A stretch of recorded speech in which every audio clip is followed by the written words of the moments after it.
Dès les années 1530, malgré la volonté de tolérance de François Ier, la tension monte entre catholiques et protestants. Elle entraîne le début des guerres de religion en 1562 et une longue liste d'exactions menées par les deux camps. En Mélois, l'abbaye royale de Celles-sur-Belle, symbole local d'un pouvoir catholique jugé corrompu, est détruite par les protestants en 1568. 9 ans plus tard, le château de Melle, place forte protestante, est démantelé sur ordre du roi Henri III.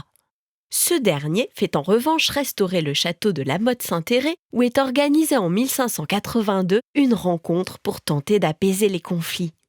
Elle réunit sa mère, Catherine de Médicis, partisane de la tolérance, le protestant Henri de Navarre, futur Henri IV, et des seigneurs locaux. Mais la conciliation échoue. 4 ans plus tard, Henri de Navarre attaque le château d'Aix-Soudun qu'il reprend aux catholiques.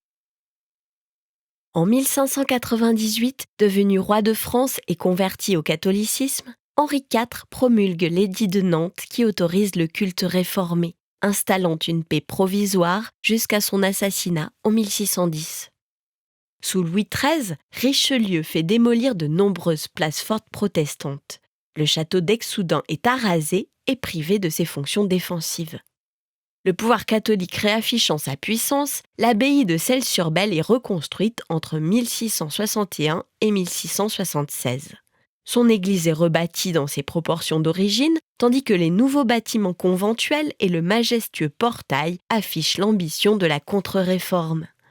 En 1681, encouragé par la politique de Louis XIV très hostile au protestantisme, l'intendant du Poitou René de Marillac envoie des compagnies armées convertir par la force les protestants. Plus de 38 000 personnes abjurent leur foi en Poitou.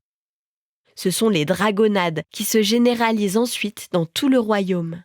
Le lieu-dit du Grand-Ry sur la commune de Praille conserve la mémoire d'un de ces épisodes de persécution.